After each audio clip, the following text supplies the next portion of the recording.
So let's begin by generating a positive motivation for participating in this session. Since the topic we are learning about in these teachings is the Bodhisattva's path in general, and specifically how to cultivate compassion, bodhicitta, wisdom, and so forth, and then progress along this path. And why we follow this path is so that we can help all living beings by becoming a Buddha, fully enlightened, fully awakened, the most perfect state of mind that exists, full of all qualities, free of all faults and shortcomings.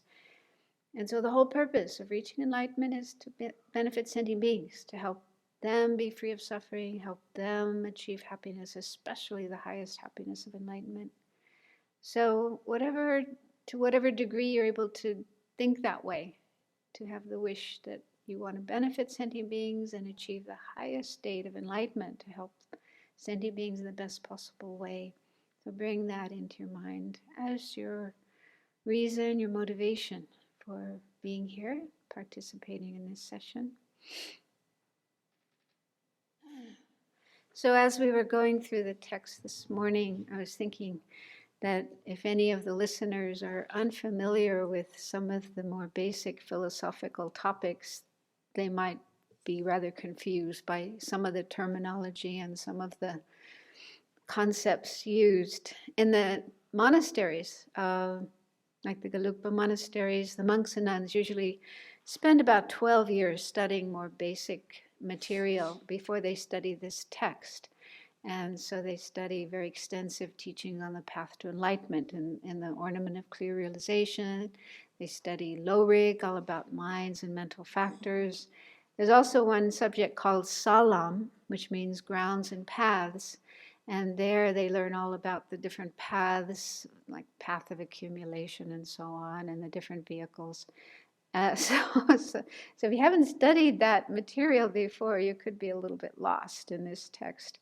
But I would like to recommend, in case you haven't already looked at it, one of the files that was sent to you was this study guide from the master's program in Je Tsongkhapa Institute in Italy. It's a study guide to this text. So it kind of takes the main points, the most important material, and puts it in more accessible English, in a kind of simplified, clear way. So if you are feeling lost, you might find it helpful to look at that. So I thought there were only a couple of questions that came up so far. So I thought I'd just do a little bit of a review of what Geshe covered this morning, and then we'll get to the questions. So we started today on page 33, talking about the 10 grounds. And the meaning of ground, or bhumi, bhumi is the Sanskrit word. In Tibetan it's sa, which literally means ground or earth. So normally this term ground, when it comes up in philosophical teachings, it's a mind, it's a state of mind. Specifically, it's a realization, okay? So the very initial ground that one can attain is uncontrived renunciation. So hearers and solitary realizers who strive to attain nirvana, they cultivate renunciation of samsara, seeing how samsara is just full of suffering and they want to get out.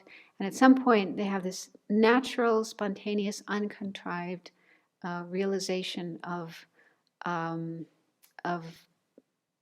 renunciation, and that's the first ground that is attained on those two paths.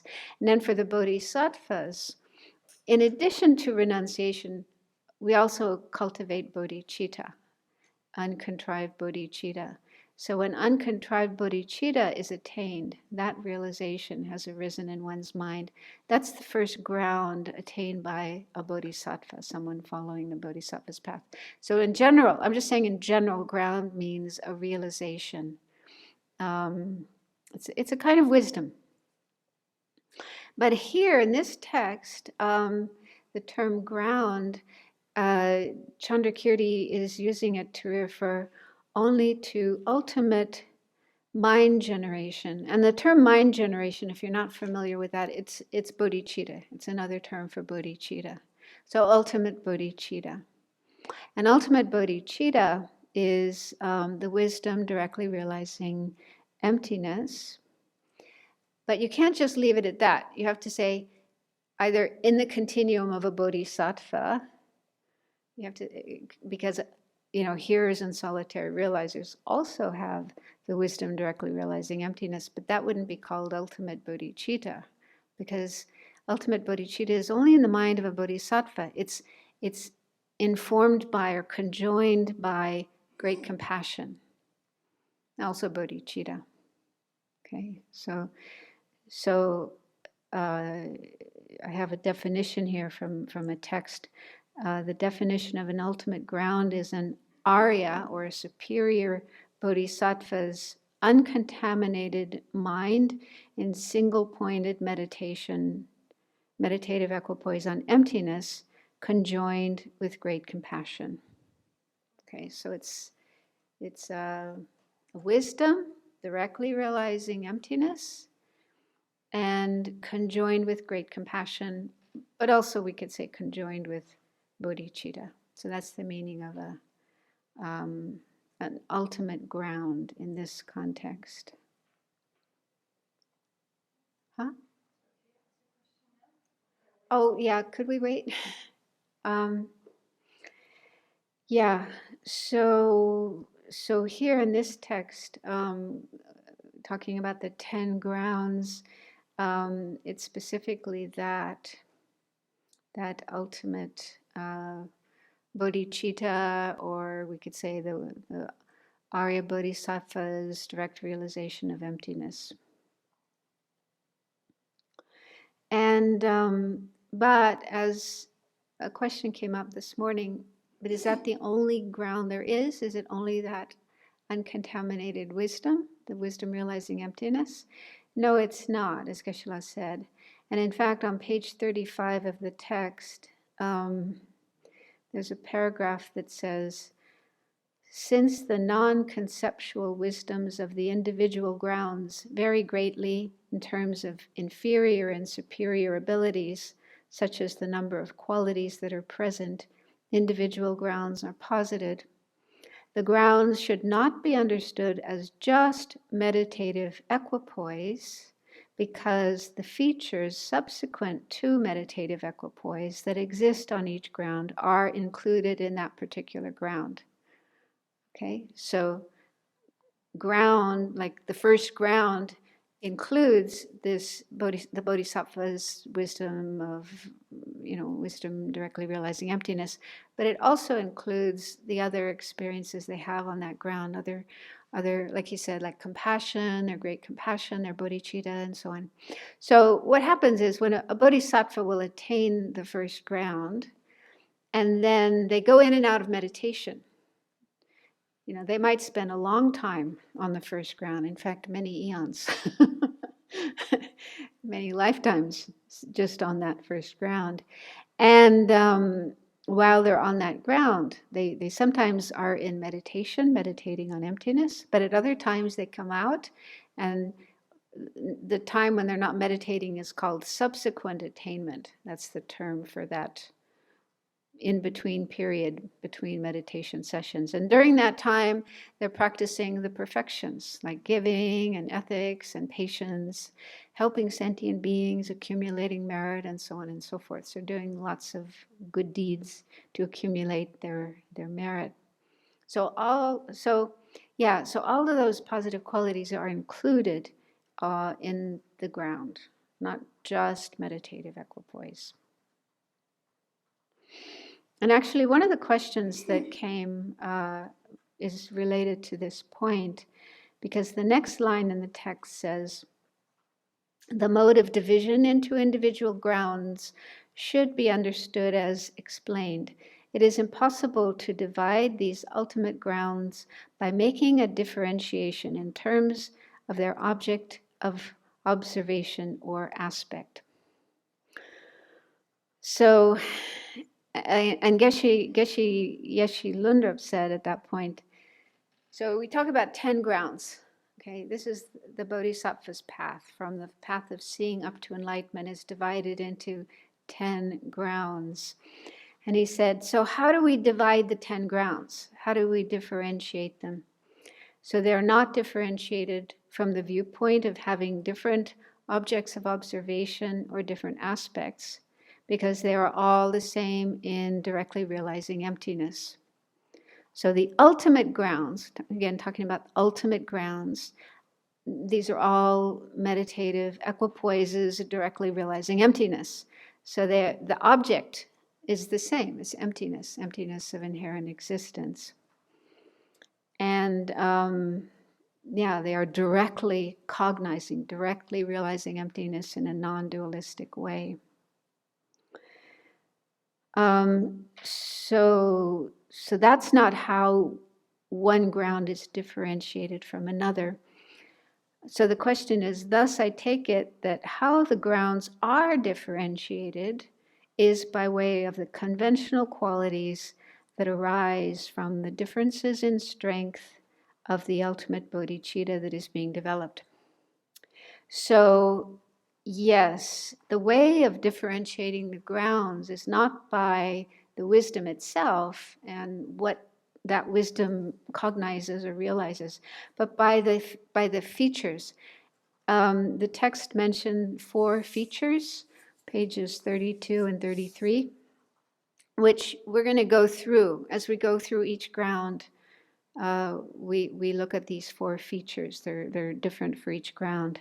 So the 4 features are the 12 sets of 100 qualities.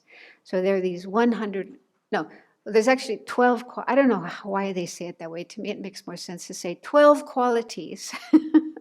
There are these 12 qualities, such as being able to emanate yourself. You can emanate a certain number of emanations.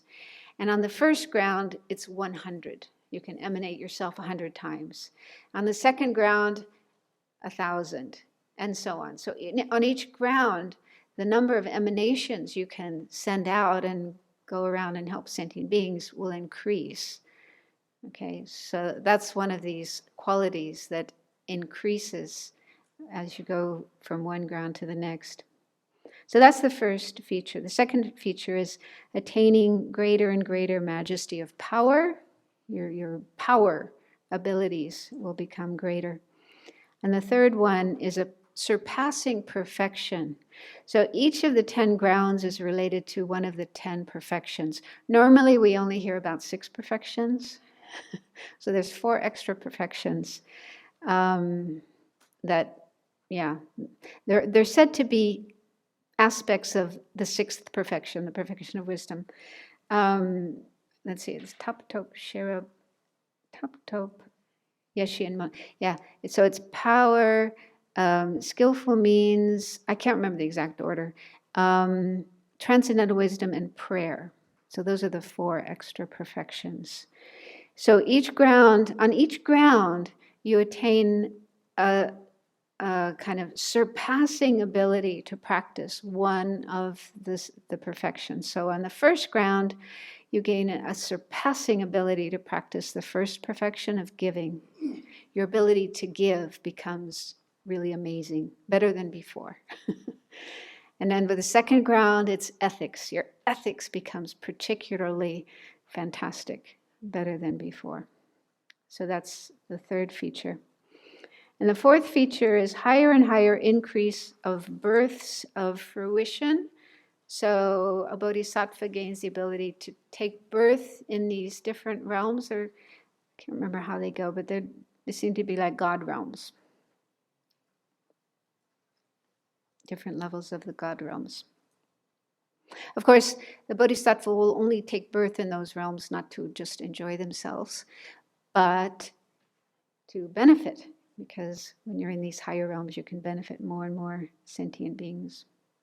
So this is how the grounds are differentiated. It's more in terms of those features rather than in terms of the wisdom. So just to add something here, as according to my understanding, because when I was studying in the master's program, not this text, but when we studied the ornament for clear realizations, the Abbey Samayalamkara, it was said that as soon as a bodhisattva attains the direct realization of emptiness, that's the start of the first ground, and it's the start of the path of seeing. From that time on, they always have that wisdom in their minds. It doesn't disappear. So they're in meditation, they're meditating, and that wisdom is manifest. It's in a manifest form. But even when they arise from meditation and they go about doing other things, giving and ethics and so on, practicing the other perfections, that uncontaminated wisdom doesn't disappear from their minds. It's there, but in a non-manifest way. So it's continuously in their mind, either in a non-manifest way when they're not in meditation, or in a manifest way when they're in meditation. Does that make sense? So that's why I think Geshe-la mentioned it yesterday, something about it being a continuum or continuation. There's this continuum of uncontaminated wisdom that there's no break, there's no stopping of it. It just continues from the first moment of the path of seeing all the way up to Buddhahood and even after Buddhahood. And then it's just divided up in these 10 grounds.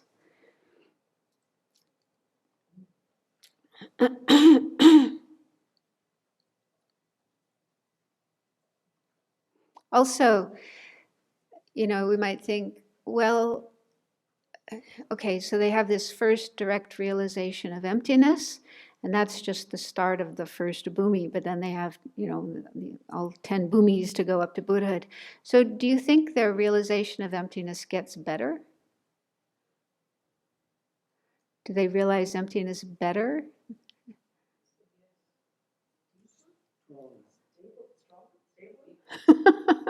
Now, in terms of how well they understand emptiness or how well they realize emptiness, that doesn't get any better. Once you've got the direct realization of emptiness, it doesn't get better. You can't understand emptiness better after that first direct realization. Once you've had a direct realization of emptiness, that's it in terms of how well you understand emptiness. But what does get better, what does improve, is the method side of the path. So you're cultivating, the other 5 perfections, giving and so forth, accumulating all this merit. So by doing those practices, that will increase the power or the strength of your realization of emptiness. So that when you move from one ground to another, how do you pass from one ground to another? How do you, stop being on the first ground and then you're on the second ground? Is it like you go to bed one night and you're on the first ground and the next morning you wake up and you're on the second ground? Yeah. So it actually happens in meditative equipoise. The movement from one ground, the transfer from one ground to the next occurs during meditative equipoise. The bodhisattva is in meditative equipoise, meditating on emptiness, and they have gotten to the point where their wisdom realizing emptiness has become strong enough, powerful enough to eliminate the next level of afflictions or obscurations. So that's actually what's going on as you're going from one level to the next, one ground to the next. You're shaving away the afflictions, or first the afflictive obscurations, and then the knowledge obscurations or the cognitive obscurations. These are getting removed layer by layer by layer. And so this wisdom realizing emptiness needs to get strong enough to be able to shave off or eliminate a certain level of obscurations that prevent progressing on the path. So what makes your wisdom strong enough to do that is the other practices you're doing, the accumulation of merit or method. So that's my understanding. I might be wrong about this, but This is what I've heard and understood from my studies. I was trying to find the actual source of that, but I couldn't. I have so much material. But I think it's helpful to understand how a bodhisattva does progress on these grounds from one to the next. It'll probably get clearer later. Is it related to this? Yeah?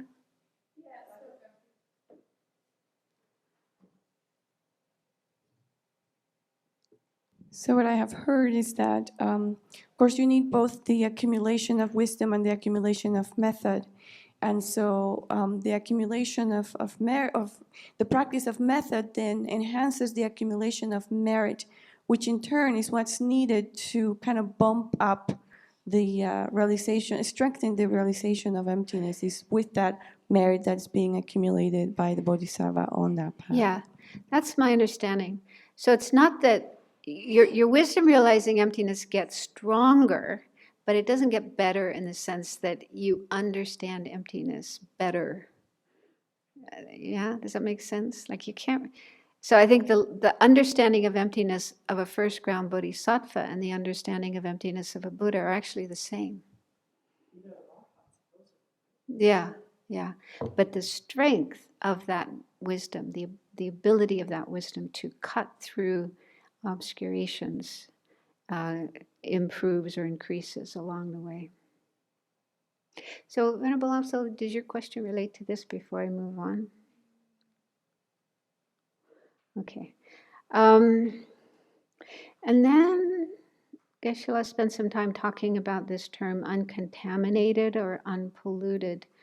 And oh yeah, it's in the text actually, how this term can be understood in different ways. So one way, which is in the Treasury of Knowledge by Vasubandhu, the Abhidharmakosha, uncontaminated means not amenable to increase of afflictive emotions. So what that means is, we would say an object is uncontaminated if, when it's observed, it doesn't increase our afflictive emotions. And the opposite of uncontaminated is contaminated or polluted. And that's an object that does increase our afflictive emotions. For example, chocolate. Do you think chocolate is contaminated? I mean, in this way, according to this explanation. I mean, not everybody would get afflicted of emotions about chocolate, but I think a lot of people do. Yeah, get very attached. Maybe some people even have aversion for it. So that's the meaning, that's one meaning of uncontaminated, something that can increase our afflictive emotions when we observe it. But here in this text, where Lama Tsongkhapa says that's not the meaning here. According to Prasangika, when they use the term contaminated or uncontaminated or polluted or unpolluted, it means, so something is contaminated if it's polluted by ignorance grasping at inherent existence, or the latencies, the imprints of ignorance. So that sounds a little abstract, but it's said that among sentient beings, that means non-Buddhas, anybody who's not a Buddha, among sentient beings, the only mind that is uncontaminated or unpolluted is the wisdom directly realizing emptiness.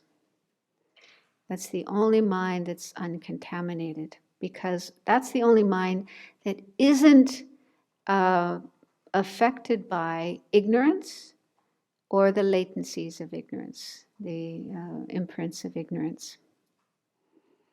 All the other minds that we have are affected by either ignorance or the latencies. Now, how our minds are influenced by ignorance? Ignorance could be manifest. Grasping at true existence can be there in a manifest way. We're actually seeing things as truly existing and grasping at things as truly existing. Like grasping at our eye, truly existing eye, grasping at others as truly existing. So there, in that kind of mind, ignorance is manifest. But even when ignorance isn't manifest, our minds are still polluted by or affected by the latencies of ignorance. Now, how that works is they cause things to appear truly existing, inherently existing. Okay, so it said that according to Prasangika, everything we see, with any of our six senses, everything we see appears truly existing, even though it's not. It's empty of true existence, but it has this kind of overlay, this kind of projection of true existence, and we don't know any better, so we just buy into it. So that appearance of true existence comes from the latencies or the imprints of ignorance. So that's why our minds are constantly polluted or contaminated by either ignorance itself or the latencies of ignorance. And the only time that's not the case is when a person has realized emptiness, and not just conceptually or inferentially, but directly. They're in this meditative equipoise, directly seeing emptiness. So at that time, that mind is not influenced by ignorance. Ignorance isn't there. And it's also not even affected by the latencies of ignorance. Because when you see emptiness directly, there's no appearance of true existence. So that's the only time for a sentient being, all the way up to Buddhahood, when their mind is not polluted, not contaminated. So that's a pretty big deal, the meaning of contamination. So that means uncontaminated. If we talk about what is uncontaminated or unpolluted, it's only that mind. Up until Buddhahood, the only mind is this direct realization of emptiness. Does that make sense?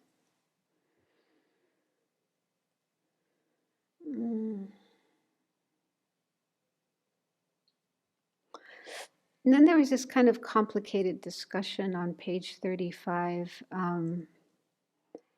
where there was talk about the hearers, the eighth level of hearers, and so on. So to really understand all of that language, you would have needed to do other studies. So I think don't worry about the language, but the basic point of that whole discussion was bodhisattvas. You first become a bodhisattva by generating uncontrived bodhicitta, uncontrived, natural, spontaneous bodhicitta. At that point, you become a bodhisattva. That's your first moment of being a bodhisattva. And at that point, you also attain the first of the 5 paths, the path of accumulation. And then you go through the path of accumulation, and then you attain the second path, the path of preparation, when you've achieved a union of calm abiding and special insight focused on emptiness. Okay, so you have to cultivate calm abiding, and you have to cultivate a wisdom realizing emptiness. And then when you can bring those two together and have the union of calm abiding and special insight focused on emptiness, that's the first point of this second path, the path of preparation. Then you go through the path of preparation.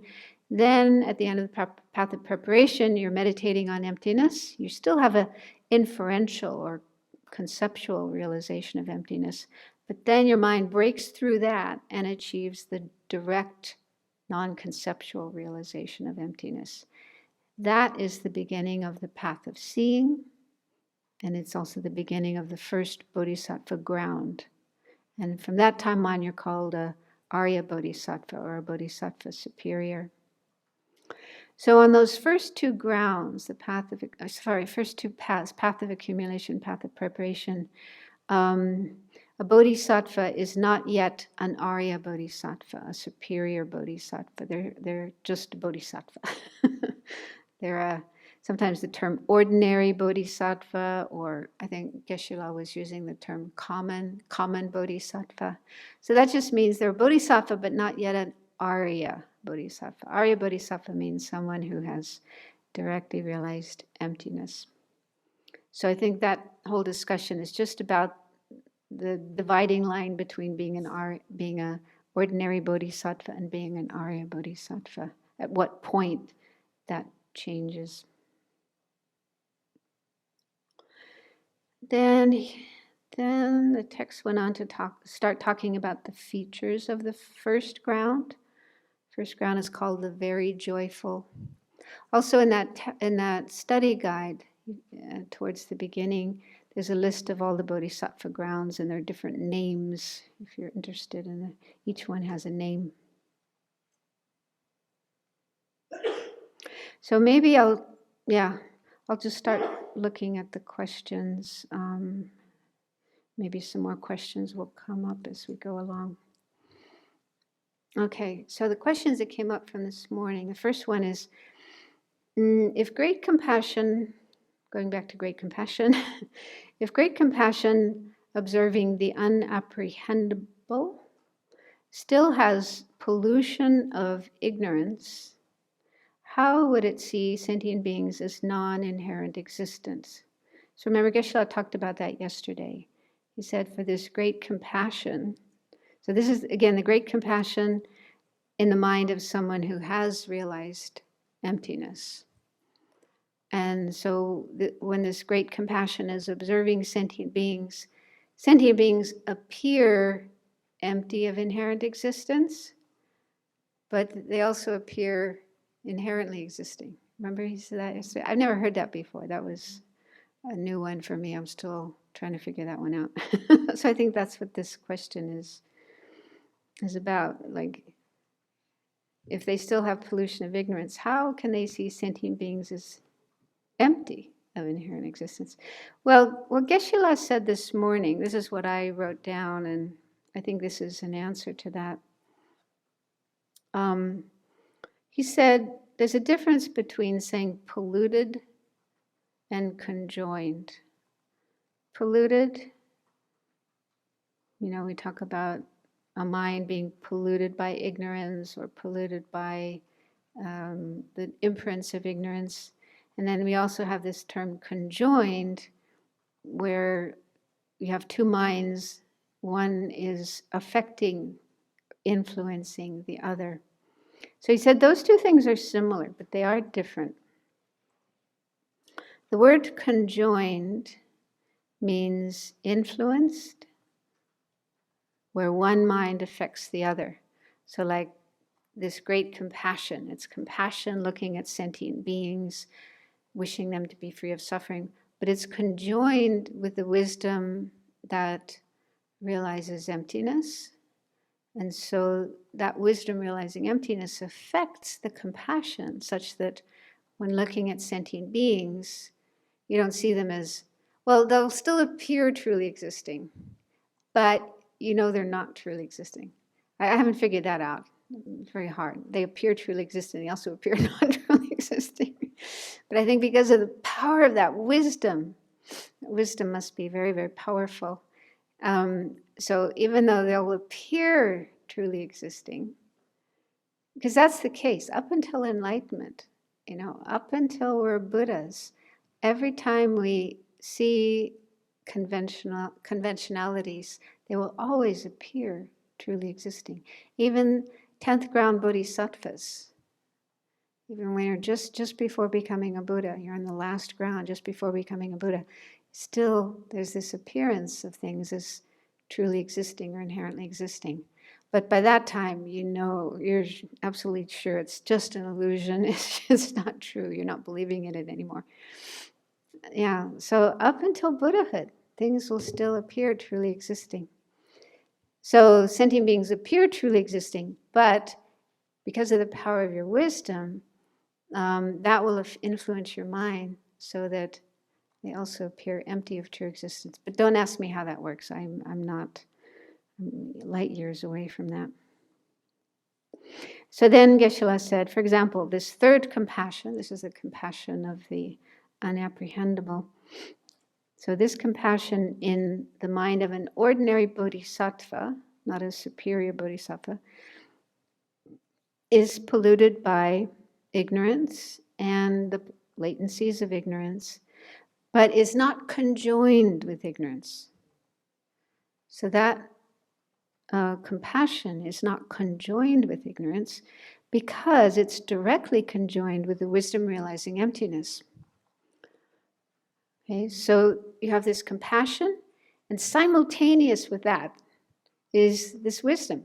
This wisdom is there. So how could, if that wisdom is there, how could there be, ignorance? You can't have ignorance and wisdom at the same time. They're directly opposite. It's like anger and love at the same time. You can't. Not towards the same object. You can alternate. One moment you're angry, next moment you're loving, but not at the same moment. So in the same moment, in the same state of mind, you can have both ignorance and the wisdom, realizing lack of inherent existence. So it's just not possible.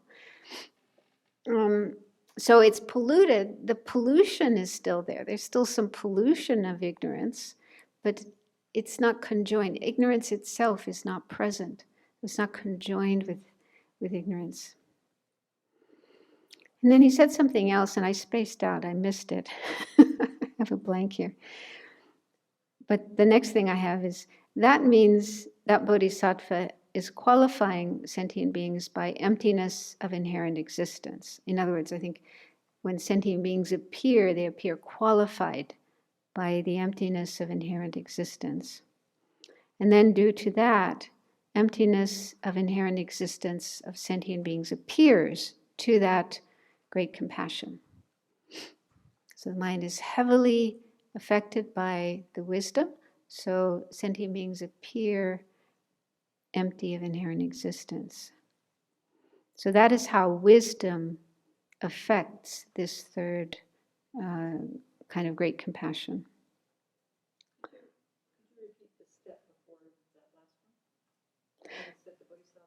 Yeah, well, that's why I say there's a blank in my notes. So I miss something, and then the next thing that I wrote down, maybe somebody else has it.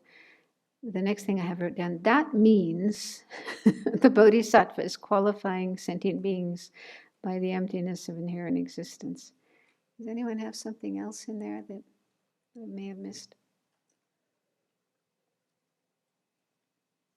I have to go back and listen. So then the next thing, even though that great compassion is polluted by ignorance, it's not conjoined with ignorance. So he said that before. So there's pollution by ignorance, but not being conjoined by ignorance. Because the influence and the effect of that ignorance do not disturb or distort this kind of compassion. Therefore, that great compassion is not considered to be conjoined with that innate ignorance.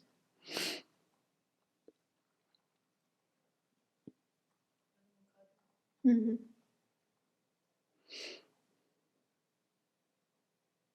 Can you explain again how they don't cancel each other out? You were saying you can't have They just can't ignorance exist at and the wisdom, same time. They just but can't it exist. sounds like that's what's happening. No. You have a polluted mind that's not seeing inherent existence, which is a wisdom mind. So how is that happening? Ignorance itself isn't present. At that point in time, when the bodhisattva is looking at sentient beings and feeling compassion for sentient beings, at that moment in time, ignorance is not present in their mind.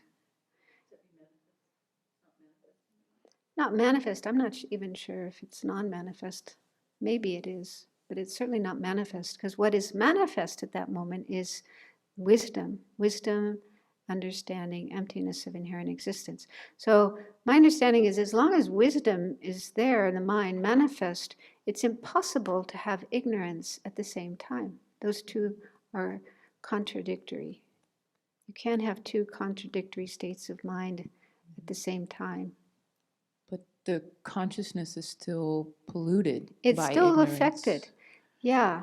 So it's like that. I mean, the example they give for how our mind is affected by the latencies of ignorance. They say if you have a container with garlic, onion, something really smelly, And even after taking away the garlic and the onion, the smell is still there. There's still this smell of those foods. And it takes a while for that to go away. So they say, even after a bodhisattva has completely, or anyone has completely eliminated ignorance from their mind. I mean, this is quite a high level, 8th ground bodhisattva. They've totally gotten rid of ignorance. Ignorance is just not there in their mind anymore. But they still have this smell of ignorance left over. Those are the latencies or the imprints of ignorance, or propensities, they're sometimes called. And the effect they have, these are not, according to the Madhyamika Prasangika school, these are not minds. They are not actual minds or consciousnesses. They are this other type of phenomena. What does Venerable call them? Abstract composite. The third type of impermanent phenomena. Abstract composite. So they're not mind, but they're this other kind of phenomena. And they're there in the mind. And those are the things that cause the appearance of true existence. Things will still appear truly existing, but there's no more ignorance that's grasping at that. So I think it's the same here, like with this bodhisattva who's having this compassion, seeing sentient beings and wishing them to be free of suffering. So they have this wisdom that is affecting their mind and causing sentient beings to appear as empty of inherent existence. So at that moment in time, ignorance isn't there.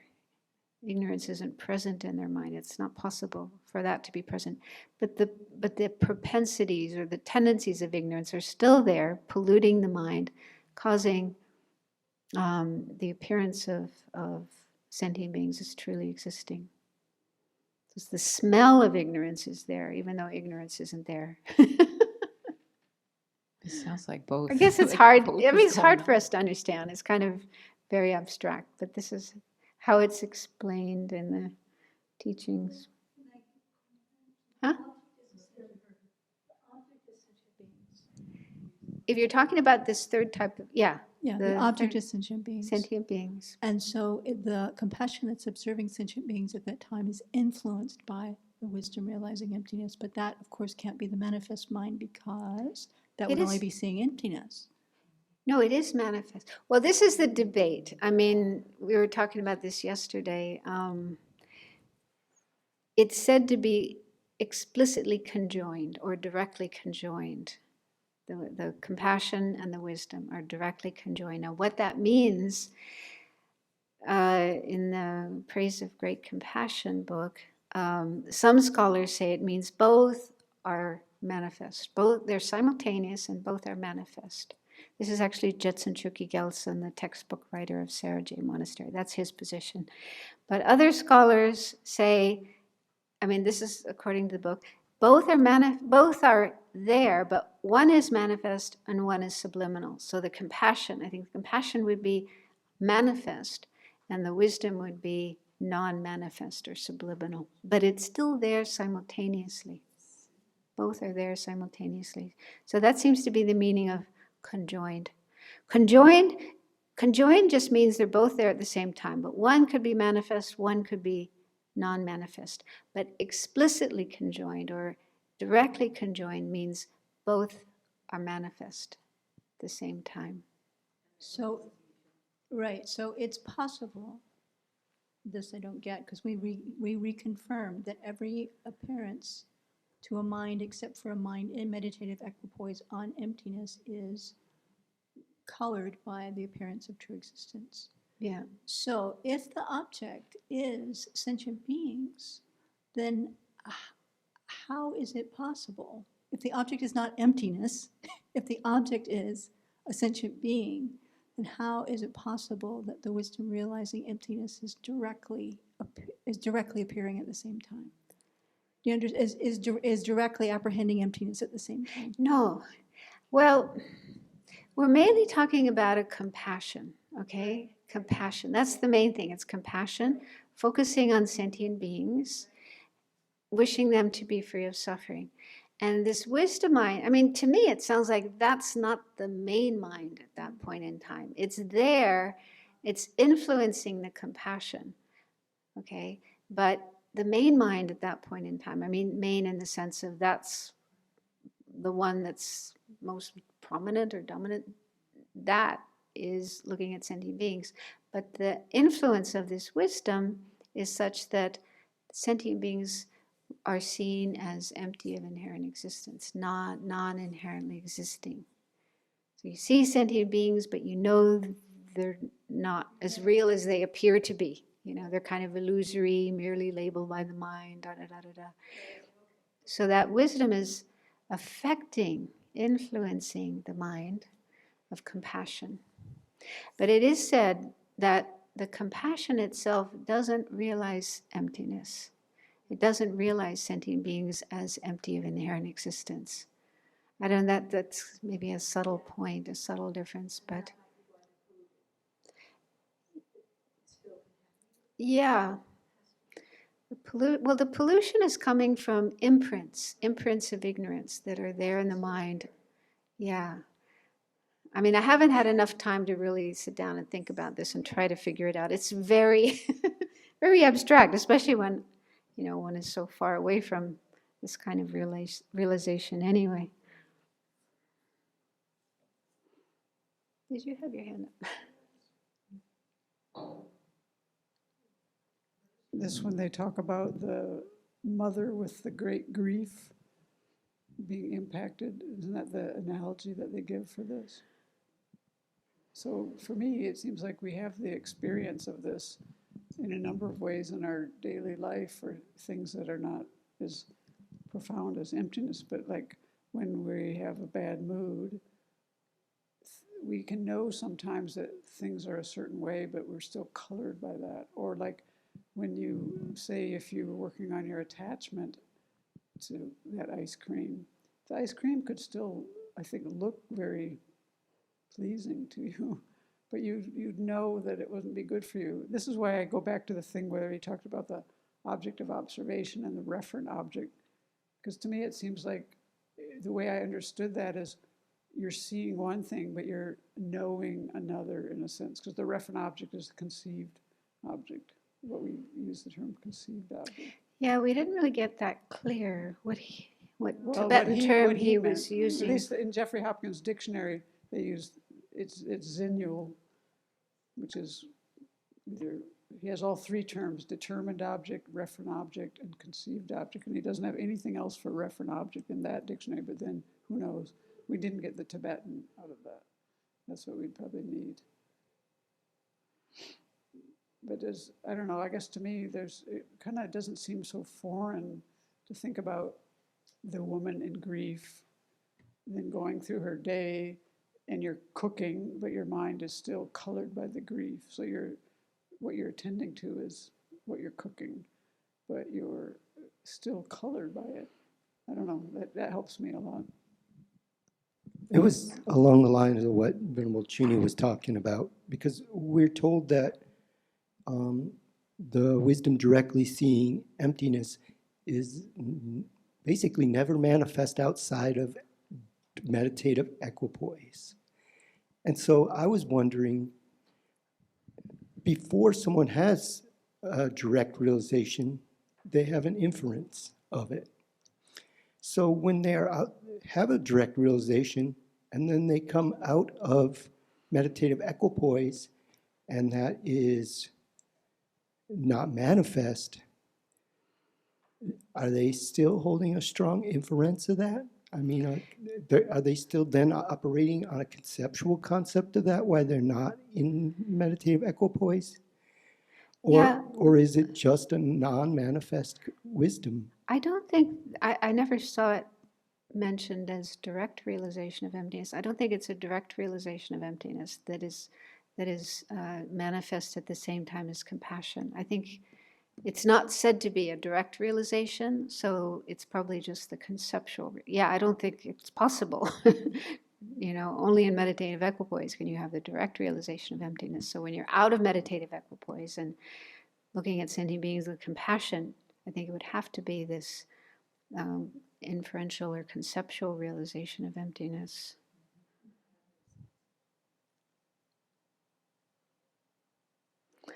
Okay, so now there were a couple more questions. So one question is, I still do not understand why the stable, direct realization of emptiness on the path of seeing does not automatically generate great compassion, observing the unapprehendable, or bodhicitta of a bodhisattva, even if one has not intentionally cultivated this bodhicitta. With such a view and without afflictive obscurations, why wouldn't someone with such realization automatically see all sentient beings have once been my mother?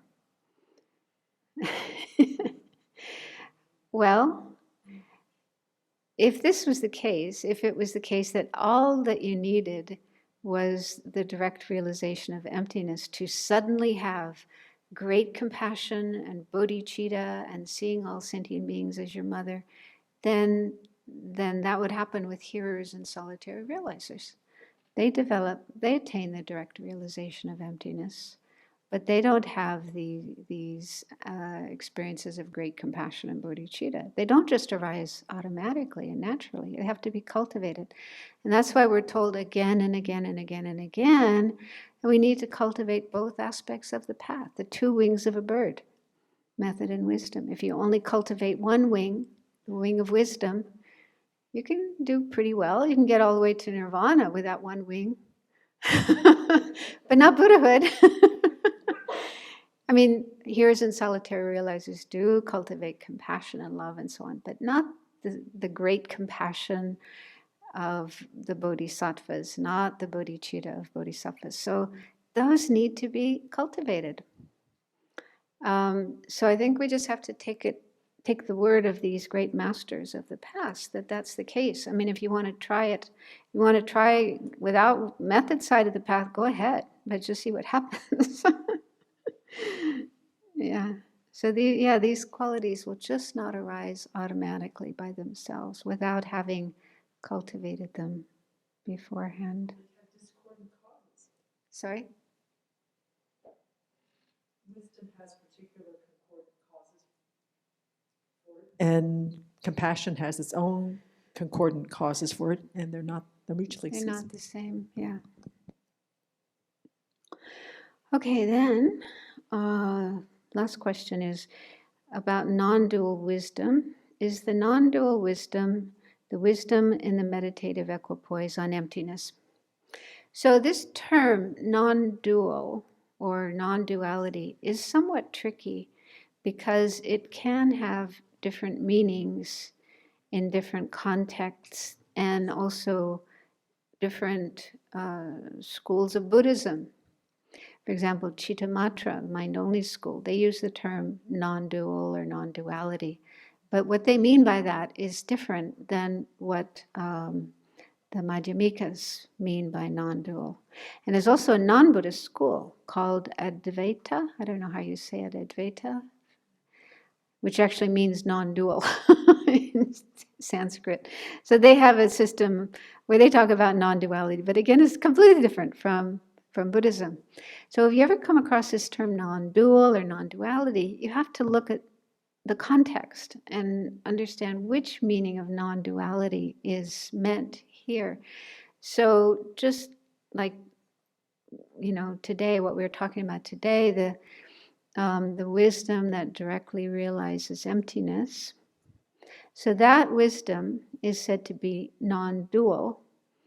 And the meaning of non-dual there is, they say that when you have this experience of directly realizing emptiness, there's a disappearance of duality of subject and object. It seems as if your mind that's realizing emptiness and emptiness, the object you're realizing, merge. They say it's like water poured into water. If you have a cup of water and a pitcher of water and you pour the cup of water into the pitcher of the water, they mix completely and you can no longer distinguish the water from the cup and the water from the pitcher. So that's what it said, that it seems like your mind just merges with or blends with emptiness, and there's no sense of an I over here or a mind over here and the emptiness over there. They just completely merge or fuse. So that's the meaning of non-duality in this context. But earlier, verse number 2, I think it was, which talked about the 3 causes of bodhisattva. And the 3 causes, one of the 3 causes was non-dual awareness. There, non-dual has a different meaning. So I looked it up in the book In Praise of Compassion, volume 5, page 177. Okay, so here, in talking about the cause of a bodhisattva, His Holiness says, the non-dual understanding that Chandrakirti refers to here is not an Arya's wisdom directly realizing suchness, where the appearance of subject and object and the appearance of true existence have totally vanished. Rather, it is a conceptual realization of emptiness, an understanding of non-duality cultivated by a practitioner with sharp faculties prior to becoming a bodhisattva. So a bodhisattva can have this realization even before they become a bodhisattva. And of course, that's before they become an Arya bodhisattva, before they attain the path of seeing. And this wisdom is non-dual in the sense of being free from the 2 extremes of absolutism and nihilism. Or sometimes they're called permanence and a nihilism. You've heard of those 2 extremes. So they're like 2 mistaken views, mistaken ideas about things, either permanence, grasping at inherent existence, or nihilism, refuting things that do exist. So that, in that sense, it's non-dual. It's free from that duality of the 2 extremes. So this is again another meaning of non-dual, even in the context of Madhyamika. So the point is, every time you come across the term non-dual, don't assume it always has the same meaning. There are different meanings. You have to explore and figure out which meaning is meant there. No, that was the last question that came in from this morning. Yeah. About something you said earlier today. I'm not sure if it's something you've learned about, but you mentioned that the strength of the emptiness, wisdom, realizing emptiness is what changes, not your knowing of it. So, and that then what makes it stronger for someone on the bodhisattva path is the method side of the path. But I was wondering what makes it stronger for the hearers and solitary realizers. Do you know? Because they have a method side of the path. It's just different. What I've heard is the method side of the path for the hearers and solitary realizers is renunciation. So I haven't heard this explained explicitly, but my guess is that they keep meditating on that, just stronger and stronger seeing of the faults of cyclic existence, the suffering, unsatisfactory dukkha nature of cyclic existence, and that empowers their wisdom to be able to cut through the.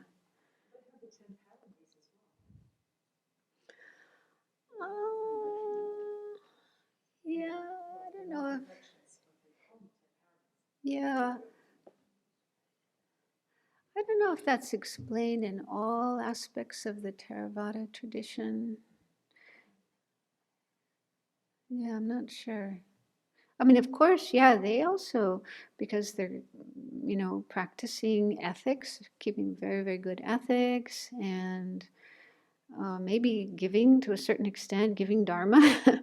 So they also have ways of accumulating merit or virtue.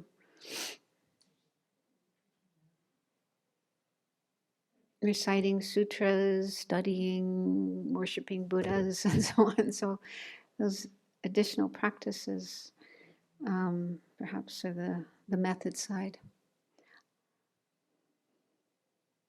Any other? Yeah, Venerable Pema. She needs a microphone. Wondering if you could explain about the accumulation of wisdom, because if the wisdom realizing emptiness of the first ground bodhisattva and the Buddha is the same, what are you accumulating in terms of wisdom? No, what I meant was the understanding of emptiness. In other words, the mind understanding emptiness. I don't think that gets any better. I don't think you can understand emptiness better. But yeah, we do talk about the accumulation of wisdom. So I think that simply means that you continue to meditate on emptiness, continue to familiarize your mind with emptiness. I haven't had, I can't remember now exactly how accumulation of wisdom is accumulated, other than by meditating on emptiness. Has anyone else heard? So a bodhisattva will definitely spend time meditating on emptiness and getting more and more familiar with that. So by that, they're accumulating their wisdom. As I say, when you get to the state of Buddhahood, your mind is never separated. You know, your wisdom realizing emptiness is always manifest. You're always seeing emptiness constantly with every moment, every experience. You have direct, uncontaminated mind realizing emptiness.